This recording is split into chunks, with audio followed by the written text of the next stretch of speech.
But let us begin, because this panel of Canada's influence in international impact investing is really going to be an enlightening conversation. But before we begin, we always like to start all things by acknowledging the original stalwarts of the various lands we are on. We also acknowledge our ancestors. We acknowledge all those who toiled without compassion or compensation. We acknowledge all the elders and community stalwarts whose shoulders we stand on as we build, share, and learn together for our collective liberation and sovereignty.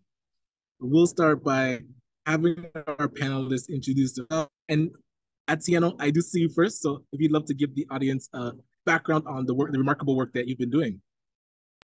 Thank you very much. It's a pleasure to be here. It's nice to see some familiar faces as well, people we work with. My name is Atieno Otonglo.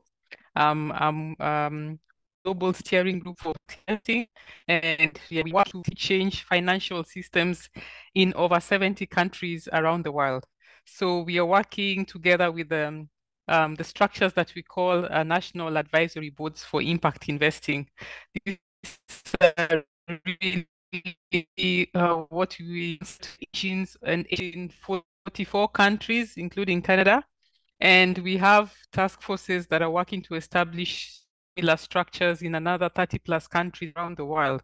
And really, we aim to showcase and help to set the standards for excellence in impact investing globally. Yeah, so that's what I do, and grateful to the organizers for this time to share the work we do together with our wonderful panelists who are all very knowledgeable and inspiring leaders through their work in impact, and also to the lovely audience for joining us. So thank you very much. It's a pleasure to be here. Thank you. Wonderful. And it's an honor to have you with us. And Lindsay, I'll go to you next, just to give us a bit of background on the remarkable work that you're engaged in as well. Thank you so much. And a big thank you to Victor and colleagues for inviting me and inviting CAFIID to speak on this panel. Yeah, my name's Lindsay Wallace. In my day job, I'm a Senior Vice President of Strategy and Impact at MEDA, which is an NGO focusing on agribusiness in emerging markets. But the reason I'm on this panel is I'm also on the board of CAFIID, which is the Canada Forum for Impact Investment and Development. And we want to increase the volume and value of Canadian SDG-focused investing into emerging markets. And I've been on the board for, I think, 2 years now. And then I've been the chair since last year, and I'm delighted to be joined by a couple of CAFIID, other CAFIID board members. And in a nutshell, what we try to do is we use networking, thought leadership pieces, and just information sharing to increase awareness of and interest in SDG-focused impact investing coming from Canada. So thank you very much. Pleasure to be here. Love that. Really appreciate you being here as well. And Graham, I'll go to you next. We'd love to learn a bit about the background on the work that you're engaged in. Thank you so much, Ryan, and good day to everyone. Bonjour, bon matin de la ville de Montréal. Welcome from here, and I've been really enjoying the conference and thankful to Victor and Setsi and everyone who's put this together. I'm the founder and chief executive of the Trinity Centers Foundation.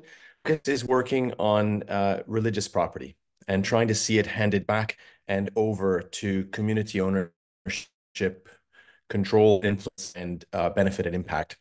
We work all across Canada. We're actually just about to start in the US next month. We're pretty excited about that.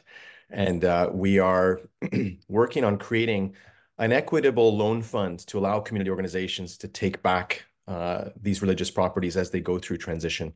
I'm also delighted, Ryan, to be here with my colleagues on the working group for the National Advisory Group for the National Advisory Board under the GSG structure that Atieno spoke about.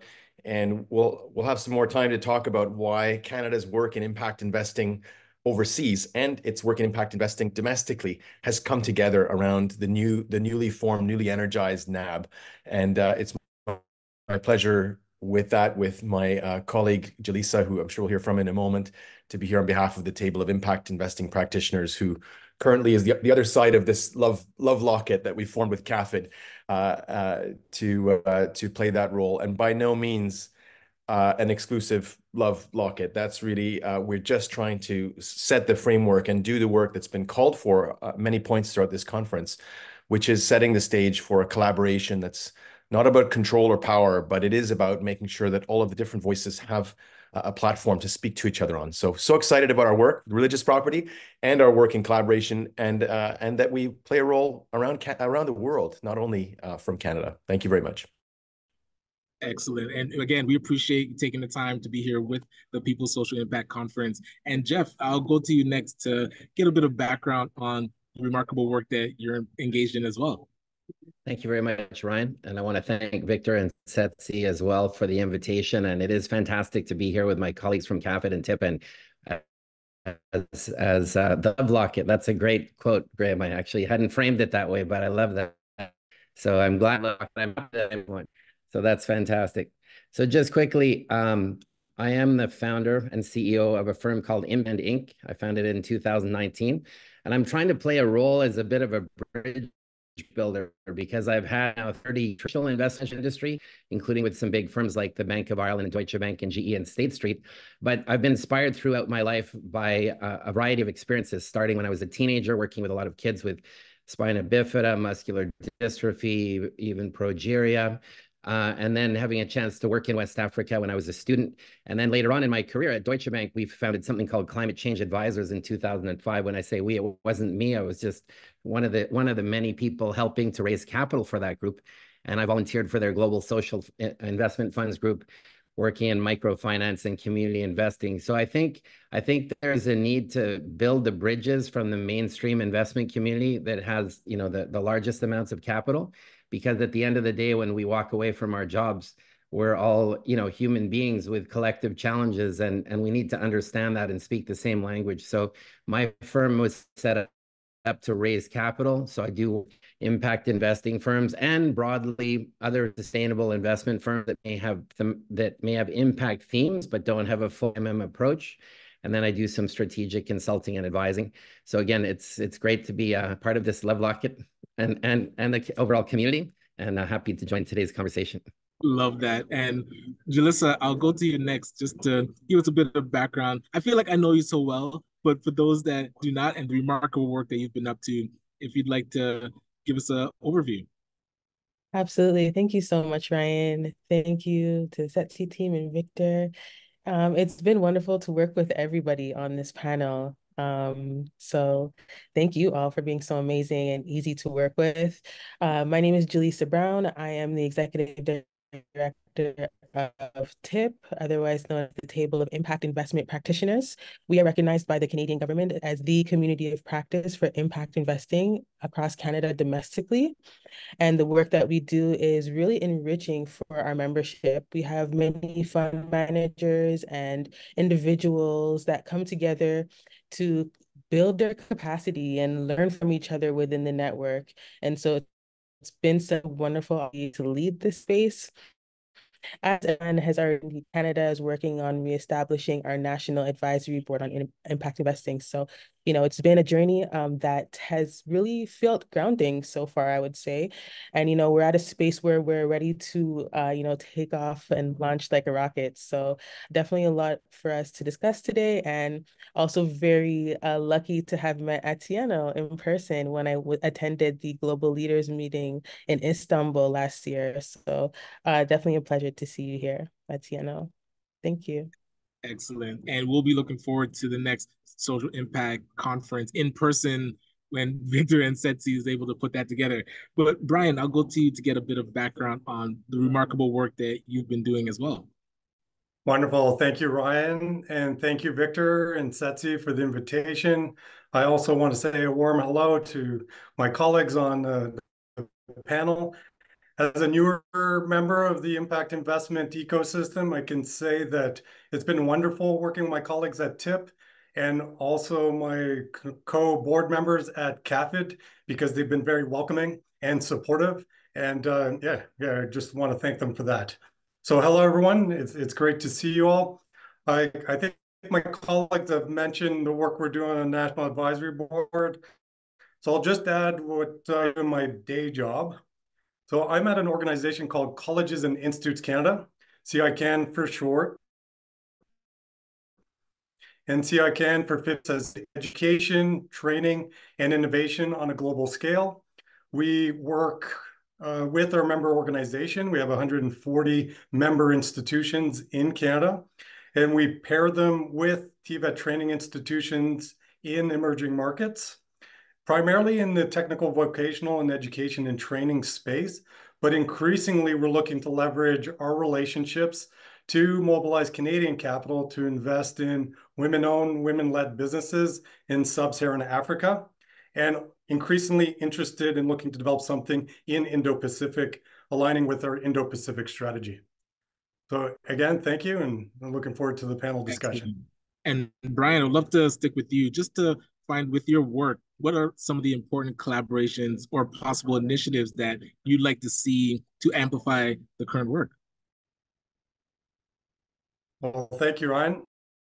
Like, I'll pick up where I left off and talk about an initiative that we're designing. So we are designing something that we're calling 513 Capital. So 513 Capital looks to contribute to SDG 5, gender equality, SDG 13, climate action. So 513 Capital. The impact thesis is looking to mobilize capital to empower women to be proactive contributors for innovative solutions to the climate crisis. And as I mentioned, we are looking to develop something in sub-Saharan Africa and increasingly in Indo-Pacific region. So what's unique about this is that our 140 members who are post-secondary educational institutions, which produces some opportunities, but also some challenges because they are educational institutions, but they would act in this vehicle as supports to these businesses in terms of applied research, in terms of business training, business plan development, and so on. But also our members will be commercial investors in the Impact Investment Fund, where we're looking to build a blended finance investment fund that would be de-risked by philanthropic capital. And yeah, we're almost at the point where we're going to undertake a feasibility study and look to design it and launch it in early 2025. Excellent. And I appreciate you walking us through that. And Lindsay, I would love to find out from you as well, what current collaborations or initiatives can really amplify the work that you're doing. Thank you so much, Ryan. And I'll touch on two different things. One is certainly, our love locket on the NAB. I love that phrase, Graham. Picking up on what Atieno said, certainly, both CAFIID and TIP were very keen to be advancing and addressing collectively some of the challenges that are preventing the growth and scaling of impact-focused finance in Canada, but as well as from Canada to other geographies. And so we've come together to find ways to look at and support the ecosystem. Just looking at CAFIID, one of the things that we realized when we did our last State of the Sector report a couple of years ago was that there are a number of barriers and issues that prevent the scaling of impact investing into emerging markets. But we also recognize that we alone, as a small volunteer-led organization, will not be able to resolve them. So it was very much in that spirit that we began our collaboration with TIP, and it's been a fantastic journey and a great partnership along the way. We know we need to also engage with other organizations within the ecosystem. So as Jillisa said, we're about to take off like a rocket. It's very exciting. And I think it just speaks to the importance of collaboration in the ecosystem. On, I guess, more specific example, just relating to my day work. At META, we're the lead of a consortium of partners who are currently implementing something called the Africa Growth Fund, which was fully financed by the MasterCard Foundation. And we're in, I think, about year 3. And the goal of the fund is really to, one, shift the gender dynamics in the investment industry, which are overwhelmingly male. So we are investing in African-owned and African-led investment vehicles with a particular focus on gender diverse and women-owned fund managers. It's a $200 million fund. of which $150 million is for the investment capitals, and all of the funds that we're investing in are domiciled in Africa. And I know we've had some engagement with some of the African National Advisory Boards on helping to identify and strengthen the ecosystem in a number of geographies. And then we're also have some funds to really help support a big research and learning component, because that's really how we can help attract others, as well as some training, technical assistance, networking, and that kind of thing.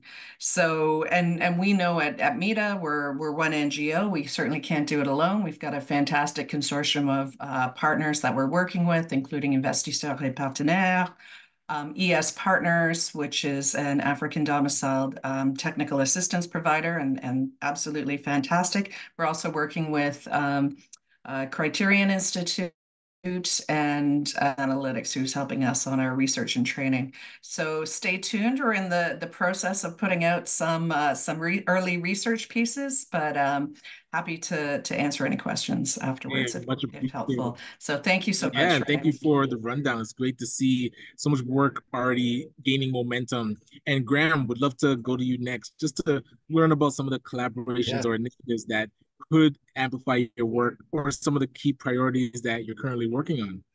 Thanks, Ryan. And to give a little bit more background, I also serve as a pastor in the Anglican Church and have done for nearly 20 years. And when I was in England for 14 years after studying for a master's degree in decolonization at the London School of Economics, I was part of forming the closed churches team of the Church of England. And you may have seen of the nearly 10 billion pounds of invested assets of the Church of England.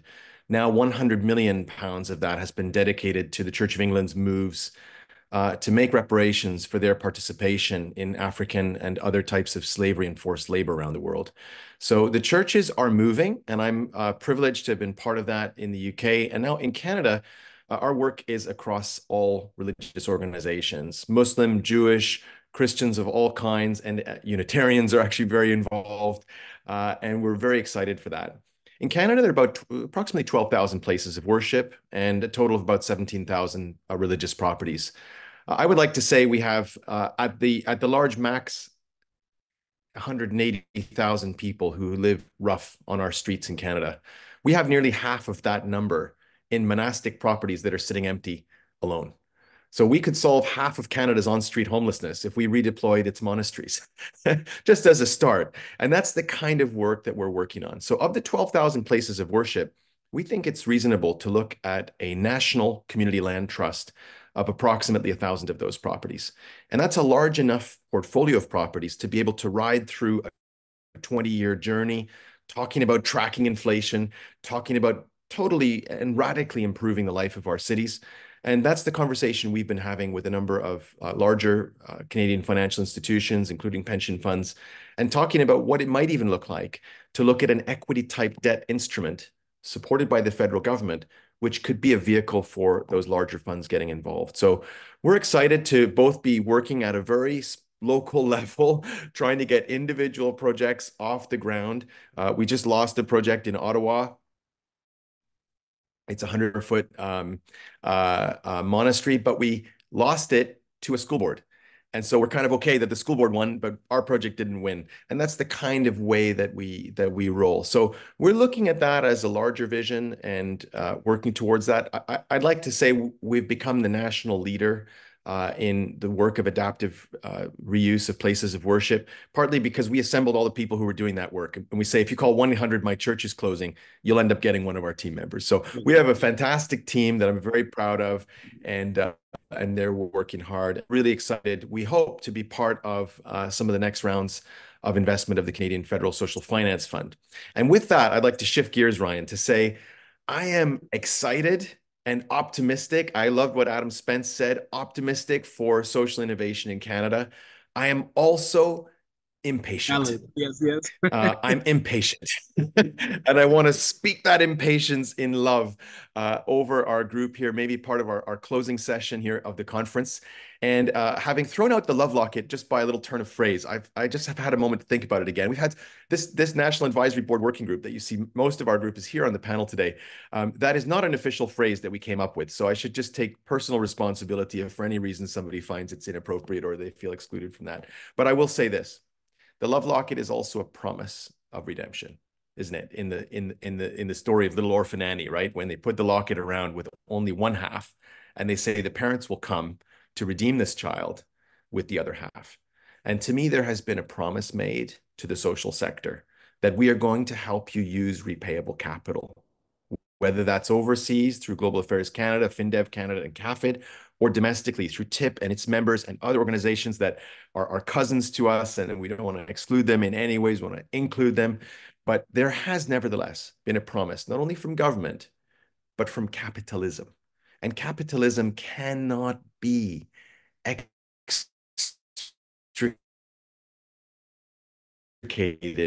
from colonialism. And I believe that promise to redeem is something we need to claim right now, and we need to hold on to, not in anger. And I can admit sometimes I get angry in my impatience. I do. Maybe some of us do as well. Somebody else talked about the emotions of waiting. But actually, we need to make sure we're pushing capitalism and its instruments in government, and frankly, its instruments in foundations. Sometimes we forget that foundations are the product of capitalism. That's how we get them, through capital gains tax events, right? And we need to push them to make sure that they make good on the promise to redeem, which is over our sector right now. And that means these structures need to be funded. And I was slightly shouting at the screen. I wasn't shouting at Adam, but I was shouting at the screen when Adam was speaking in the last section, when we were talking about gaps, and right away he said resources. And I was shouting at the screen. I was driving in my car saying, well, we have the resources. We have nearly $1 billion through ESDC and nearly $1 billion through Global Affairs Canada. These are federal monies which have been put on the table. And my impatience is we need to get them into the hands of the social purpose organizations who need them in the way that they need them and in the way which is going to grow their wealth in the local community. We don't need to grow the wealth of any other intermediaries, wholesalers, etc. The wealth and the growth and the multiplication. And right. Yeah, and I appreciate you being able to dig deep into that conversation. And Jillisa, I would love to come back to you just to find out some of the collaborations or initiatives that you feel could amplify your work and some of the priorities that you're currently working on.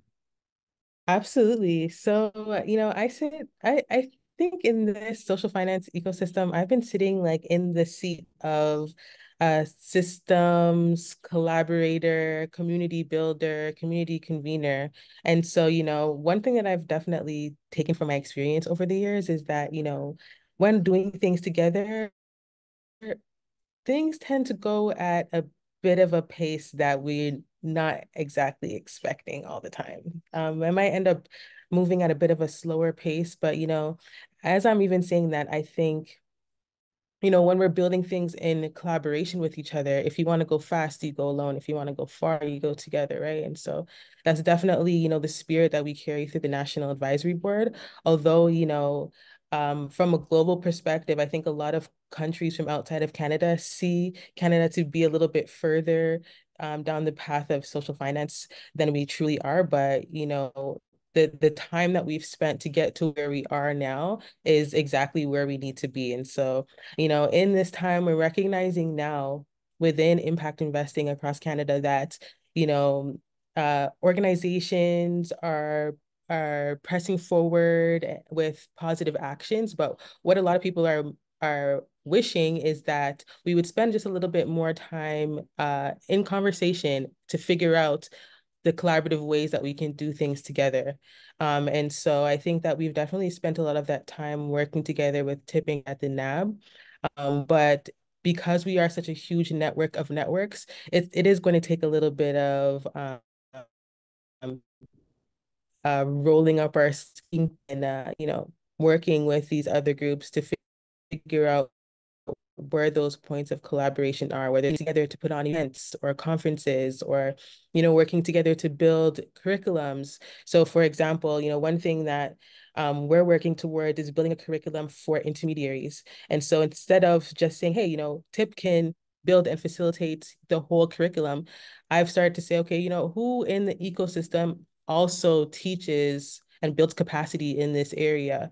So that gives me the opportunity to now go to the folks that are building curriculums on impact measurement to say, okay, you know what, let's figure out how we can find those pathways to alignment and do some of this work together. So that's sort of how the collaboration is working within the ecosystem now.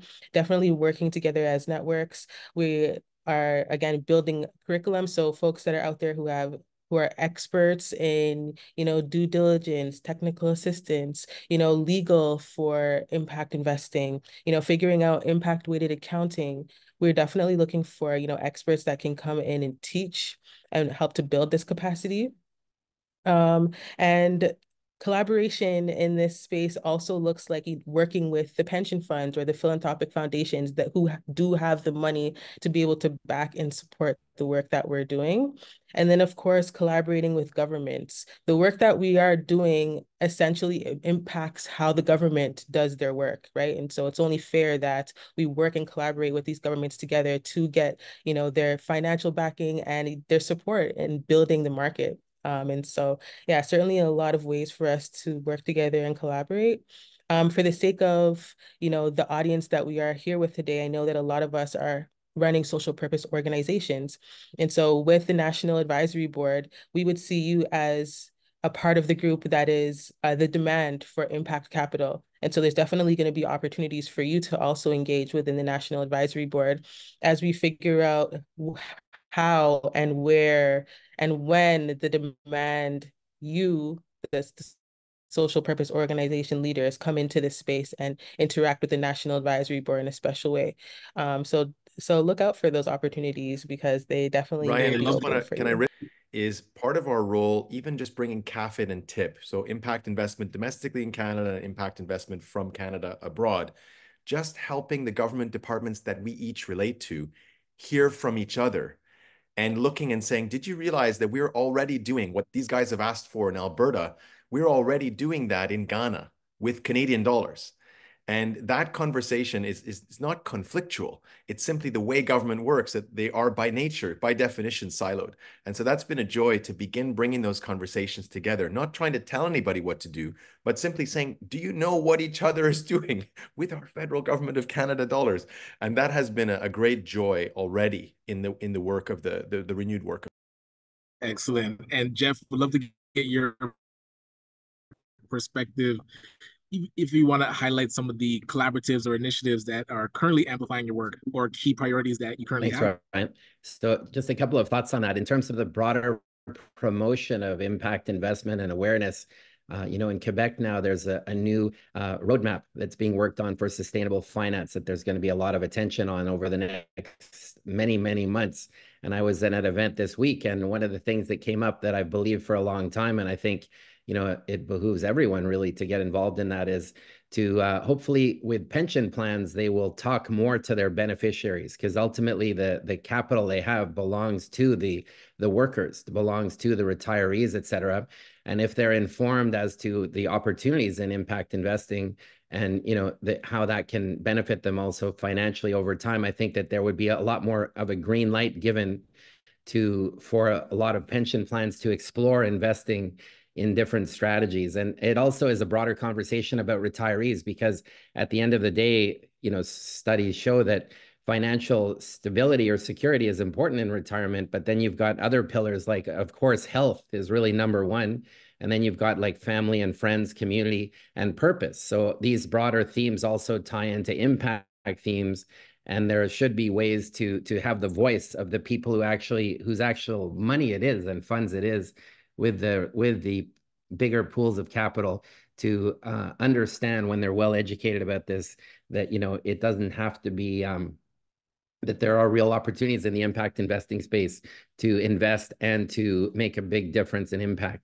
In terms of what I do work with a fund that is involved in investing in early stage technologies to help out individuals, families, and communities that are affected by disabilities, including, autism, the autism spectrum, ADHD, dyslexia, Down syndrome, and some mental health issues. And so they do look at certain companies in Canada as well. This is a US firm, but it's looking at these global issues. And I'm also working with a firm in the that invests in emerging and frontier markets in private debt, helping out with small and medium-sized enterprises and low and medium income households. And it goes across all of the SDGs. So they target every SDG for different types of investments. And, in the work that I do at CAFIID with Lindsay and Brian and others, this is a group that's been around for over 20 years. They also issue social, green, and sustainability bonds. So going back to Graham's comment too, I think in our broader ecosystem, we can all potentially learn from each other. We can all do that. And there's reasons to collaborate. And in terms of, the funding gap for the SDGs, which includes Canada, it includes everywhere in the world, there's opportunities to share and to learn. So I, like everyone, I think in our group here, is very encouraged by the momentum, the collaboration, and the desire to bring forward, real change through investing and through an impact investing. Excellent. And again, I would love to round out this segment with Atieno, find out a bit of the initiatives that are amplifying your work as well, or some of the key priorities that you're currently engaged in. Yeah, thanks a lot, Ryan. So my fellow panelists have really talked a lot about the work that is being done, both from a local context within Canada and also the support, international support that is being accorded by the various NAB members and networks, so CAFIID, etc., the whole team. So I just wanted to share a bit more about what I'm doing at the moment and our focus, what I'm working on.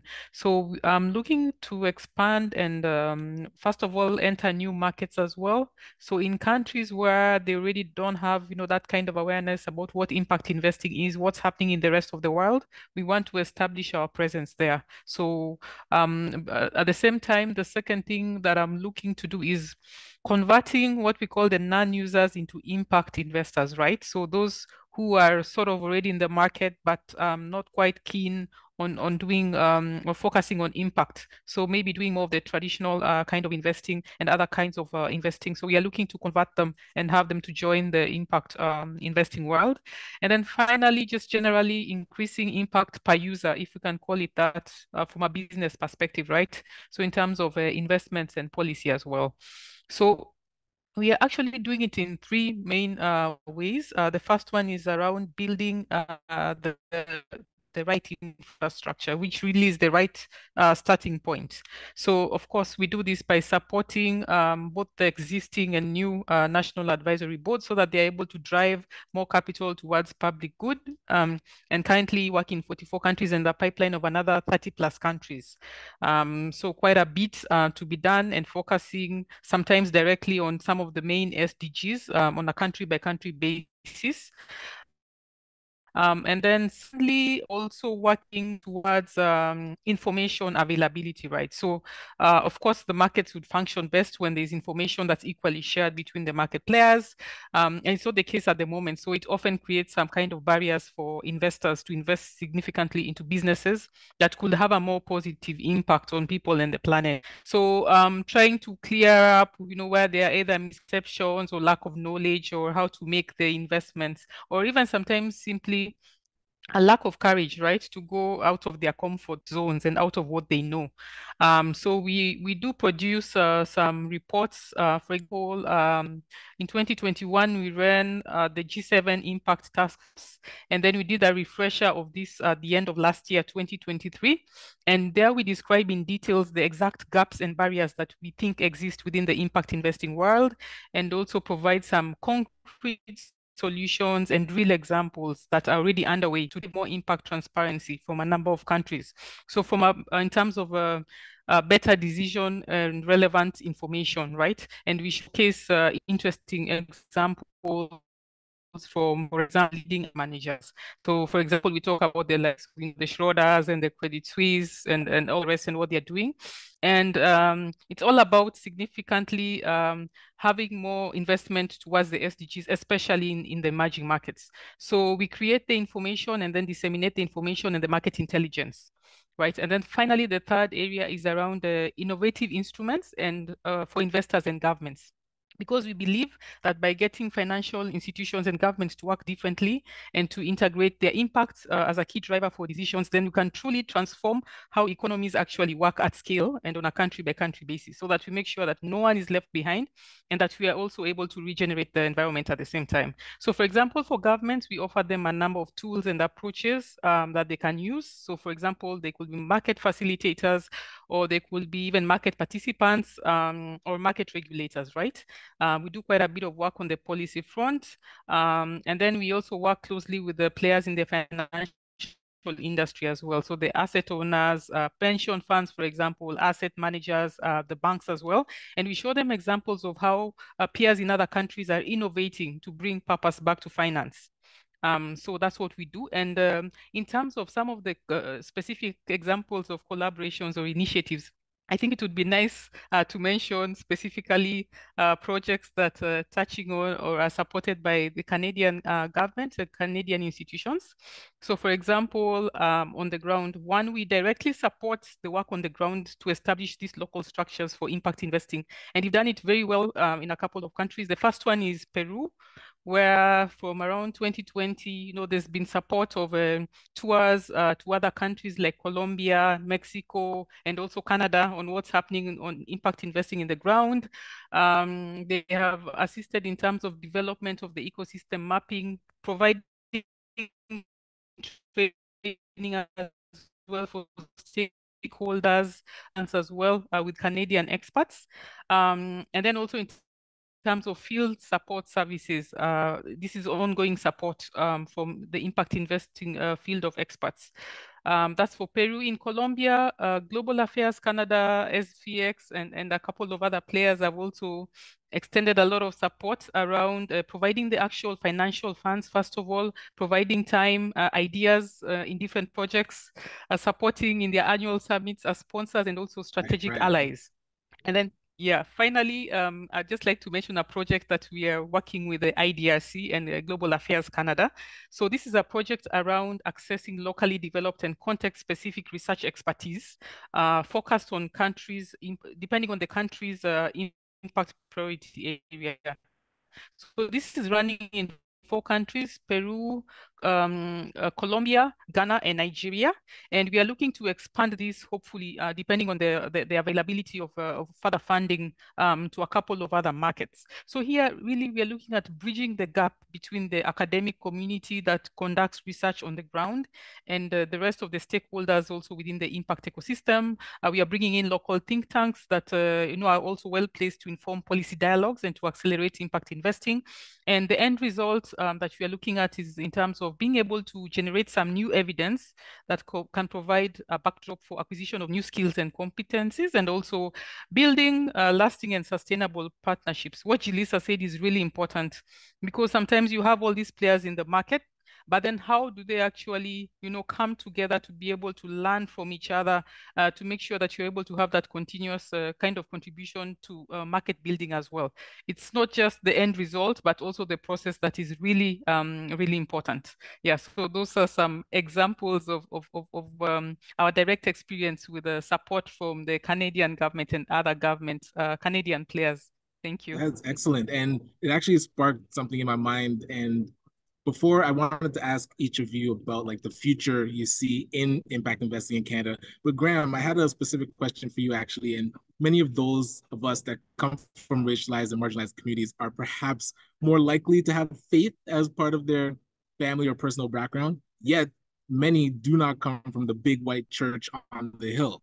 So I'm curious, rather than, we usually come from smaller, local, Caribbean supported churches, definitely in poorer neighborhoods. And also when new migrants come to Canada, no one gives them a parcel or main land for a mosque. And we see these institutions or churches coming up and mosques coming up as the Presbyterians, Anglicans. But how do we square this migrant justice? How, as we deal with the question of religious property? Thank you so much, Ryan. And I'd like to tie that back to a shout out I would love to give back to Atieno,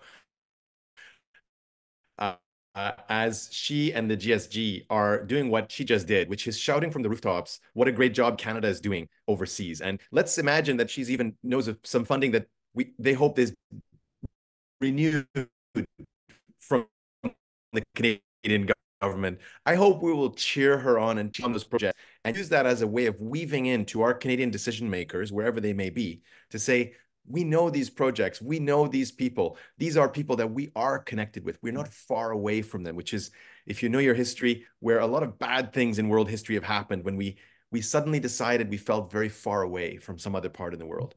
And I would say this to connect with your question, Ryan. I think the more racially diverse a person is, the more likely they are to be connected with another part of the world.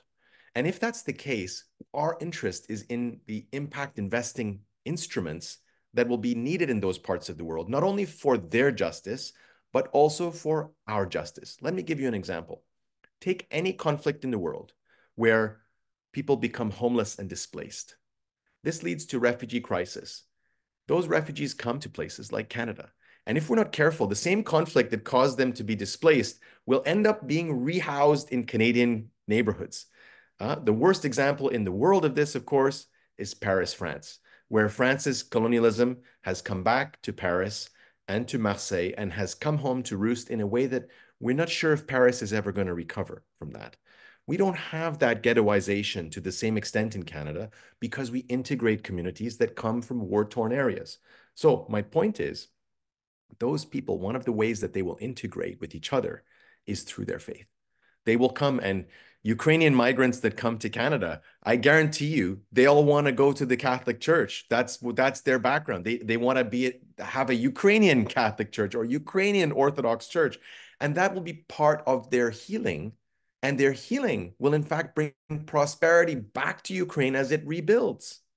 So my point is that religion and faith, and I'll be a little bit bold, I would say the whiter a person is, the more likely they are to say, we don't want to have anything to do with religion and faith. Don't even talk about it. Oh, really? And in fact, we want to say, come on, this is part of the browner and blacker a person is, the more likely that some kind of role of faith, even if that's a role of faith that they may have had to leave, for instance, because of their identity. Perhaps they come from, maybe they are gay, they are lesbian, and that's been a difficult part of their journey in dealing with their grandfather in the church, for instance. So my point is that black and brown people are less afraid of this context, and we're more able to deal with the opportunity that is there. And I think we can help others who are concerned about that and bring those real concerns. And your specific question, yes, I do believe I don't like the idea that the old white churches are the ones that have very wealthy properties on the corner of Main and Main, and the brown and blacker communities have the properties in the areas of town that the developers are chasing after like crazy.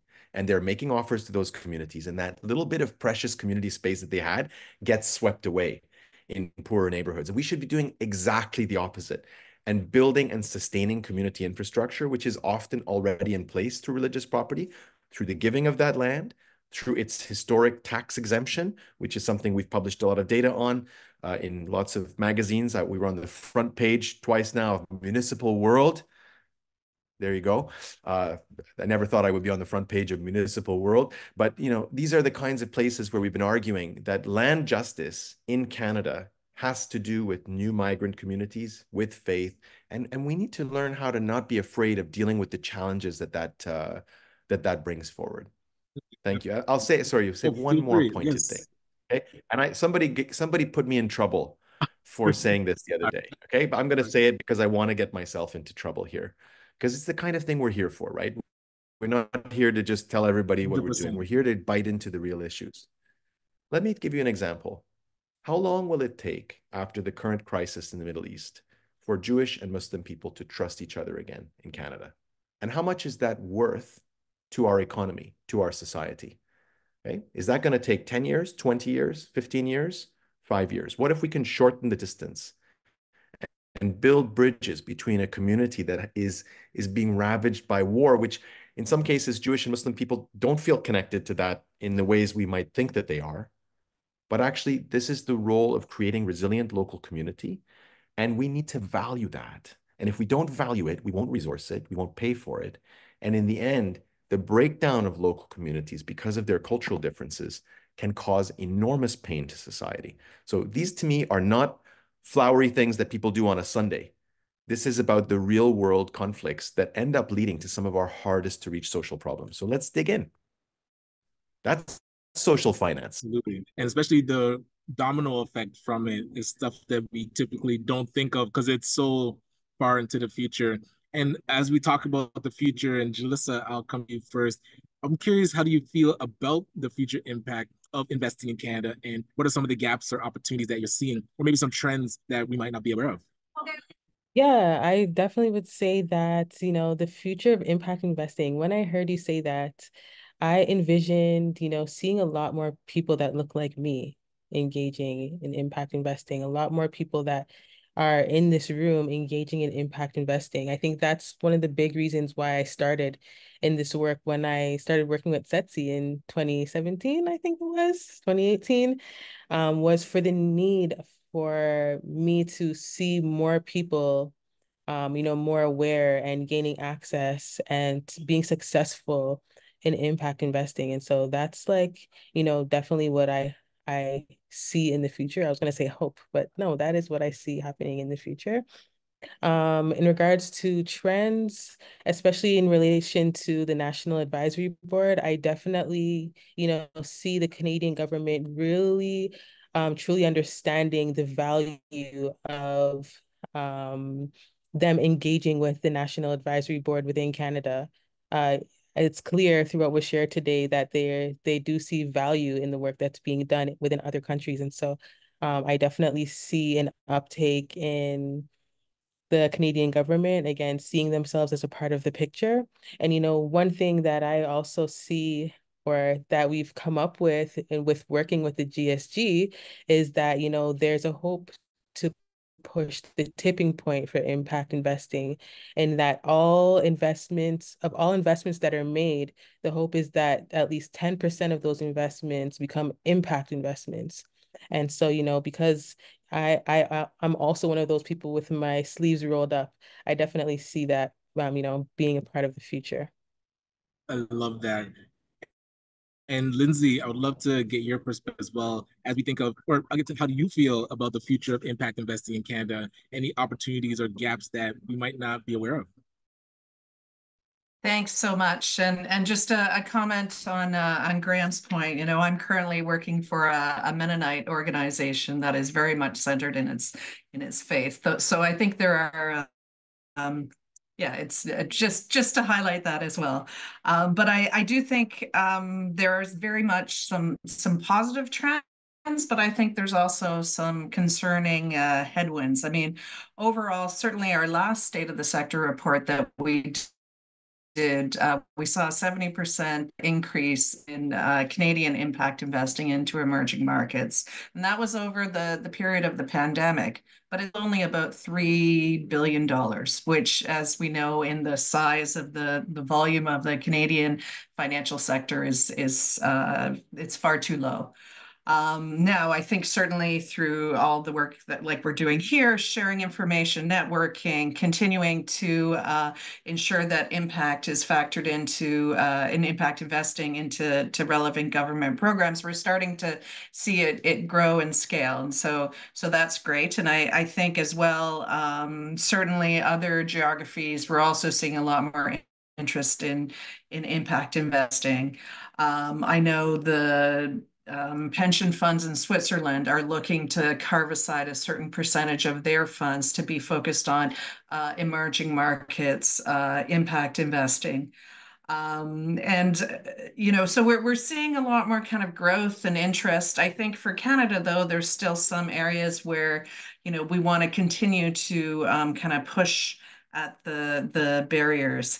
Where I'm living in Denmark or in the Netherlands, and I wanted to make an investment into a microfinance institution, there's probably about 3 or 4 retail products that I could go to and say, hey, I want to buy shares in Oiko Credit, or there's a number of places, put money into a Triodos fund that I know that money would go for both social return, but also, a financial return. We just don't have that opportunity in Canada. And that's something that I think, and we called that out in the State of the Sector report, and that's something that I think we need to do. Similarly, while we're seeing lots of interesting action, particularly on the climate front for the pension funds, there's still this misconception that impact and returns are always a trade-off, and that's not necessarily the case.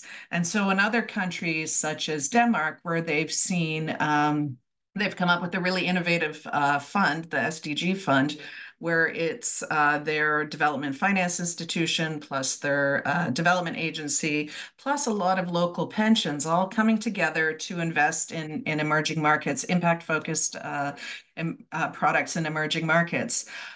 It was the pensioners and the pension holders that really advocated for that, for their pension organizations to be involved. And we're not seeing, I don't think, as much potential influence yet. And I think that's partly why, these types of panels, the networking, the information sharing, the awareness raising is critical. Because I'm not sure people feel connected as they could. And so part of what we want to do is to demonstrate, and we did a case study on this in our last State of the Sector report. Look, if this can happen in Denmark, there's no reason why it can't happen in Canada. And so I think continuing to show and to demonstrate and to engage with government, will help to continue to move things forward. One thing I am concerned about, though, at the moment, a little bit of a backlash and a negative trend towards,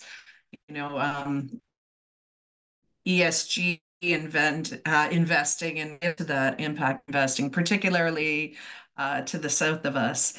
And so for those who ESG is environmental, social, government, so more focused and targeted investments. And there's been a bit of pushback in the media, certainly amongst some states related to how their pension funds can be invested. And so I think that it's almost a bit of a call for all of us to continue to demonstrate the success, demonstrate the positive outcomes, demonstrate and just have a bit of a counter narrative to some of those things, because they always say when the US sneezes, Canada catches a cold. So I think we just want to be mindful of that.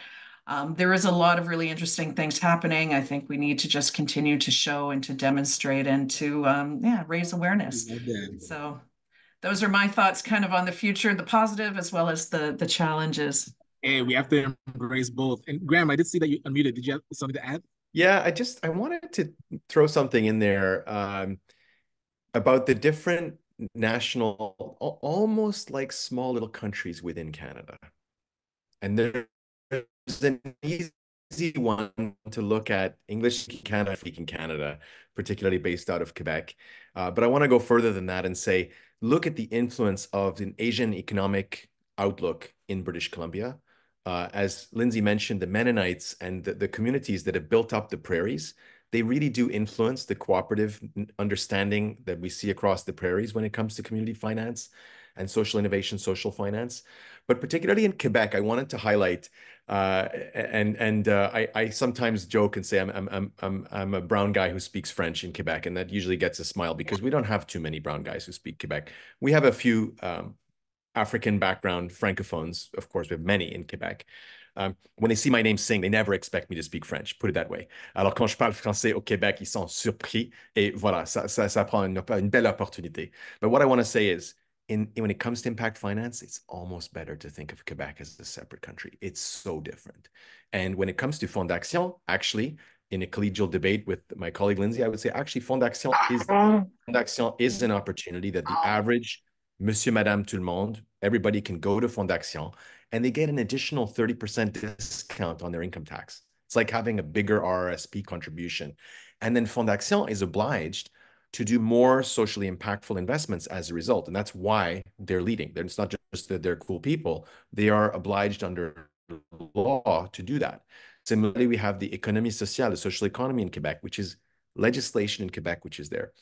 So I think it's fun for us to look across Canada and remember our regional differences. And then as we look at the influence, for instance, of the Afro-Caribbean community in Toronto, we shouldn't be surprised to see those connections, to see connections from Africa to Toronto, to Central Ontario. And I think just thinking about that global context as it affects our Canadian landscape will give us an even richer understanding of bringing these different themes, both into Canada and back out to the rest of the world, which I know is the theme of our beautiful conversation. I love Thank that. you. Maybe I'll make that. I know you're wrapping up, so I'll make that also my last. Because I know I want to kind of get the future outlook from you as well, Geoff. And are you seeing any gaps or opportunities that we should be aware of? Sure. Well, I'm very optimistic for many reasons, but I look at it across the whole spectrum. So there is impact investing and pure impact investing with intentionality and additionality and the impact measurement and management approach. But I think it's important, like the thematic approach, it has a role. And a lot of institutions are investing in themes that are impactful, but they don't have the whole IMM process. And also there are different strategies that don't define themselves as an impact investment strategy, but they're using an impact investment lens. So I think all of this bodes well towards the awareness and gradual move when institutions are comfortable to get more into pure impact investing. But to that point, I would mention, Ontario Teachers Pension Plan, one of the largest, most sophisticated in the country. They did an internal review and they allow all of their internal investment professionals to consider impact and write it up in the analysis of any investment. Now, that being said, and I don't work for them, so I'm not trying to speak for them at all, but I mean, that's a piece of the analysis. And that's what I've always thought sometimes, the pools of capital may look at this as you would assess like a final exam at school based on 100%. The impact could be a huge consideration or it could be a small one. But if it's there, then hopefully you're generating positive outcomes on the other side of it. And just to say, there's a report in Quebec by a group called Milani, who again, I don't work with them, I don't speak for them, but I know them. And they've indicated that 4 of 10 asset managers they've surveyed intend to launch impact investment products this year. So that's an opportunity for our entire community of practitioners to support, educate, and operate so that these are true impact investment vehicles or are somewhere on the spectrum. And again, I may be a bit different than some because I believe there's a role for all of this. But I'm optimistic, especially optimistic, again, working with my colleagues here that, this National Advisory Board, and Victor's been a big part of that too on our committee, is going to get launched and is going to really open it up for, a network of networks and engagement across the country. Wonderful. And Atieno, would love to kind of get your perspective on your outlook for the future, only because, and a bit of your closing thoughts, as we want to make sure that our audience knows some of the gaps and opportunities that are out there as well. Yeah, thank you very much. So you're coming from a background where for us, we are saying that the year 2024 must be pivotal, really. When we look back at how things have been moving, in the impact investing world, initially we had a very ambitious target. So we were aiming, Jillisa talked about this a bit with the tipping point, where we were looking by then to have, by the end of 2020, having had about 30 countries, and over $3 billion US dollars invested in impact investing. So we were thinking about what the next point or what the next step should be in terms of the tipping point. And really what we are looking at, or the question we are asking ourselves is, how can we, or what if we were to be able to get 10% of investors who are investing with positive impact as an outcome of their investments? So it is definitely achievable. There are different thoughts around this and how this could be done, and how we'd want to define that 10% itself. So we're having discussions with each of the countries to figure out what that would look like, or what would be of most importance to them. Definitely, I think we're still in the gap towards the financing of the SDGs in particular, and for the emerging markets or developing economies. So, and also within the past year or so, the global macroeconomic landscape has changed quite a bit over the past 2 years. There's been a rising, generally public sector debts ground. So we are still actively and continue pushing governments that, telling them they have to respond to growing pressure for greater demonstration of the impact of significant public resources being deployed towards achieving the SDGs and the climate goals. So our premise remains that there will never really be enough public money to close that annual funding gap of at least 4 trillion in the emerging markets and developing economies. Therefore, for us, this year is really pivotal in terms of finding more effective ways to mobilize and increase the percentages of that 270 trillion global financial wealth with the goal of delivering real impact to where it's most needed. So a couple of things that we're recommending, we're talking about alignment behind a common roadmap. So everyone needs to actually, align and get behind what we're trying to do. We are pushing for accountability in terms of the impact needs. Impact needs to be the clear destination. We might be moving at different paces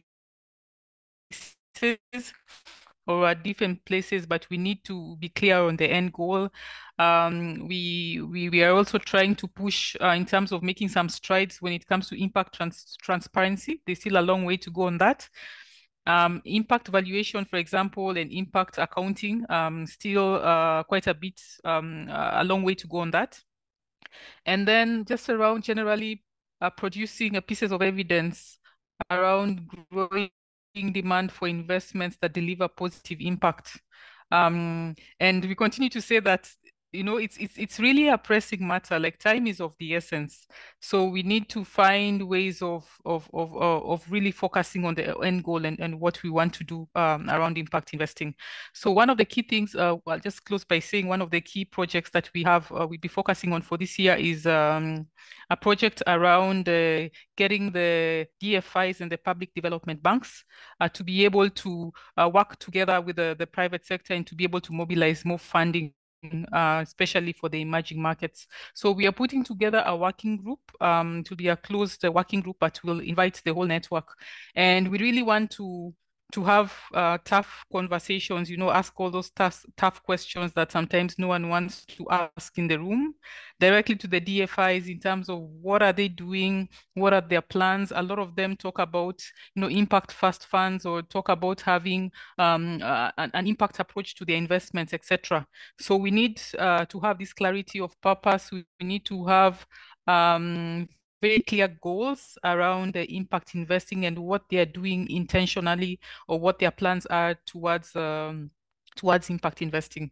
So yeah, that's how we see impact investing, but very excited about what we are seeing from Canada. We're having some talks also on how we can expand our collaboration to some of the other countries to support the national and advisory boards development. Thank Excellent. You. And Brian, would love to get your speech, but I did see Geoff, I think you had raised your hand. Did you want to?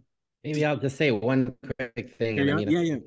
It's just that, with all of the momentum on climate action, and also the focus on nature and biodiversity now, again, and then the transparency that's being put forward by the International Sustainability Standards Board, by the TCFD and TNFD, I guess, for nature. All of these things are focusing the minds of mainstream institutional investors and asset owners, and drive towards solutions. So, and drive towards, I guess in Europe, you have the double materiality that does focus not just on the financial aspects of ESG. But anyway, as a backdrop and in parallel to everything going on in impact investing, all of this hopefully will come together over time. And so that's another reason I'm optimistic of the shared collaborations that we're all involved with. Yeah, love that. And yes, we'll close out with you, Brian, to get your future outlook on impact investing in Canada, and also any opportunities or trends that you might be seeing, and some closing thoughts. Yeah, wonderful. Thank you, Ryan. I'm going to build on something a few of the panelists touched on to talk about opportunities and challenges. And I'm going to focus on our member institutions. So one of the research teams at one of our colleges, they looked at how much capital our members have in the markets with the intention of trying to mobilize some of that capital for impact investing. Now, it's not a pension fund, but collectively, the colleges have $4.2 billion invested in the markets through traditional asset managers. And we've had a conversation with a couple of CFOs, and they had no idea that impact investing was an option. So we are starting that conversation to add education, because if we can just mobilize 10% of that, I think we have a pretty robust fund to invest in communities, not only in Canada, but internationally. But it will take effort. As we know, traditional asset managers are some are open, some are not. So we're undertaking that journey. And I do want to touch on how our members are providing solutions to get to net zero, right? And not only the green transition, but the just transition. So our members do a lot of work domestically and internationally in supporting small, medium, and large enterprises through applied research. And applied research, for those of you who don't know what applied research is, this is a college researcher or a research team primarily supported by students, supporting either an industry, community, or even government organization to find real world solutions to problems that the organization or the community is experiencing. So a couple of examples. We have Yukon University, which is one of our members that is in the north. We have longstanding, deep relationships with First Nations who are working with the mining sector and talking about to decolonize mining. And I've just had an interview with that team, and I asked, are the mining companies open to this? And they said they have no choice. This is legislation. They need to engage First Nations to mine the resources of the north. And the college, now a university, is seen as a trusted intermediary because of those long relationships. In an urban center, Humber College is working with Siemens on microgrids, not for international, in Ontario, because we saw the power outages with the ice storm and so on. But in Ontario, microgrids with renewable energy, but a big issue is not the renewable energy part, is energy storage and transmission. So they're working with Siemens to develop that solution for the Ontario context. Now imagine pairing, those are just two examples. Imagine pairing some of that knowledge and know-how, industry partnerships for an emerging market component with investment capital. And that's the potential that we see, and that's what we're working on now. So. Love that. And we really appreciate the panel for this conversation about Canada's influence on impact investing internationally. And as we close out, we love to close as we begin by acknowledging the original stewards of the various lands we are on. We also acknowledge our ancestors. We acknowledge all those who toiled without compassion or compensation. We acknowledge all the elders and community stalwarts whose shoulders we stand on as we build and learn together for our collective liberation and sovereignty. This conversation, I feel, is going to continue, and I love the optimism, even though, Graham, I know we're challenging and you're impatient, but I feel like it's needed to be impatient so that we can move this work forward without getting passive aggressive. And I'm looking forward to the next conversation happening tomorrow, so please mark your calendars. Our last session panel will be at 3 o'clock, and a closing keynote by Chedi from the National Association of Friendship Centers. So looking forward to seeing you then, and thank you for allowing me to be present with us today. So we really appreciate it, and thank you for taking part in the 2024 People's Social Impact Conference. Is well noted and appreciated. All right, have a good rest of the day. Thank you so much, everybody. Thanks, Ryan. Thank you. Bye. Thanks, My pleasure. Thanks, Thank you. everyone.